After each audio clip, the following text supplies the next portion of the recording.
రాజులకు రాజు ప్రభులో ప్రభు అయిన యేసుక్రీస్తు నామమున మీకు శుభములు. ఈరోజు దేవుడు మనకు అనుగ్రహించిన వాక్య ధ్యానము కీర్తనల గ్రంథము 85వ అధ్యాయము 8వ వచనము. దేవుడైన యెహోవా సెలవిచ్చు మాటను నేను చెవిని పెట్టెదను, ఆయన తన ప్రజలతోనూ తన భక్తులతోనూ శుభవచనము సెలవిచ్చును, వారు మరలా బుద్ధిహీనులు కాకుందురుగాక. ప్రియులారా, ఈ వాక్య ధ్యానాన్ని మనం పరిశీలించినప్పుడు మనం అందరము కూడా దేవుడైనటువంటి యెహోవా సెలవిచ్చు మాటను చెవిని పెట్టాలి. మామూలుగా మనుష్యులకు ఉన్నటువంటి ఒక అవలక్షణం ఏంటంటే మాటను లక్ష్య పెట్టకపోవటము, చెవిని పెట్టకపోవటం అన్నమాట. వారు ఇష్టానుసారంగా జీవించినప్పుడు ఏదైనా సరే ఒక గద్దింపు వాక్యము మాట ఎవరి నోటంతా వస్తే వారికి నచ్చదు. వారిని సరి చేయటానికి ఎవరైనా ఒక మాట మాట్లాడితే అది వారికి కోపాన్ని పుట్టిస్తుంది. అయితే దేవుడైనటువంటి యెహోవా సెలవిచ్చు మాటను మనము చెవిని పెట్టాలి. అప్పుడే అది మనకు మేలుకరంగా ఉంటుంది. లేకపోతే మన మార్గాలు వంకర మార్గాలు అయిపోతాయి. మనం సరైన మార్గంలో నడుచుకోవాలి అంటే ఆయన యొక్క మాటను మనం వినాలంట. వినకపోతే ఎట్లా? వినకుండా చెవి ఒగ్గకపోతే అది మనకు నష్టము తప్ప లాభాన్ని కలుగజేయదు. ఆయన తన ప్రజలతోనూ తన భక్తులతోనూ శుభవచనము సెలవిచ్చును, వారు మరలా బుద్ధిహీనులు కాకుందురుగాక. అది ఆయన తన ప్రజలతో భక్తులతో ఏం పలుకుతాడంట? శుభవచనము. ఆయన మాట వింటే అది నీకు శుభవచనమే.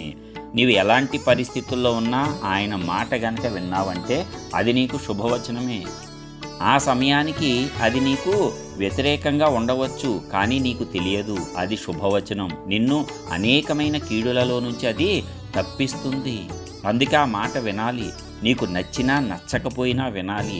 నీవు నచ్చనప్పుడు విన్నావు అనుకో, అది నీవు దేవుని పట్ల కలిగి ఉన్న వినయానికి సూచనగా నీవు లోబడినట్లు. హల్లెలూయా. కాబట్టి మనమందరము కూడా దేవుని మాటను విని ఆయనకు లోబడాలి. అది మనకు కష్టంగా అనిపించవచ్చు, ఎందుకంటే దాని మీద మనకు ఇష్టం ఎక్కువైపోతుంది. కానీ దేవుడు అది వద్దంటాడు. అప్పుడు మాట వినటం చాలా కష్టం. నువ్వెంతో ఇష్టపడి ఎంతో ప్రేమించి ఆ కార్యం చేయాలన్నా లేక ఏదైనా సిద్ధపడ్డావు, దేవుడు వద్దంటాడు. ఆ మాట వినాలంటే నీకు బహు కష్టం. కాబట్టి ఆ రీతిగా కష్టమైన నష్టమైన లోబడు, విను, విధేయత చూపించు. అది తుదకు నీకు లాభానికే, మేలుకే. అందుకే దేవుని ప్రేమించే వారికి ఆయన సంకల్పం చొప్పున జరిగించే వారికి సమస్తము సమకూడి మేలుకే జరుగుతాయి. కాబట్టి ఆ రీతిగా ఆయన మనకు శుభవచనమే చెప్తాడు. అది మనకు నచ్చకపోవచ్చు, కానీ అది శుభవచనమే. ఎందుకంట మరలా బుద్ధిహీనులు కాకుండా. అది వినకపోతే బుద్ధిహీనత, దానివల్ల ఏం పడతావు? ఏదో ఒక నాశనంలో పడిపోతావు, గుంటలో పడిపోతావు. మరలా నీవు తిరిగి లేచినప్పుడు ఏమవుతుంది? నీవు బుద్ధిమంతుడు అవుతావు. అందుకే మాట విను. బుద్ధి రావాలి, వివేచన రావాలి, జ్ఞానము రావాలంటే మాట విను, మాట విను, మాట విను. కాబట్టి దేవుడు చెప్తున్నది, ఆయన యొక్క మాటకు చెవి యొగ్గాలి, ఈ వాక్యానికి చెవి యొగ్గాలి. విని వదిలేయు వారిగా ఉండకూడదు. విని హృదయంలోనికి తీసుకొని అంగీకరించు వారముగా ఉండాలి. దానివల్ల మనకు మరలా బుద్ధిహీనత రాకుండా కాపాడబడతాము.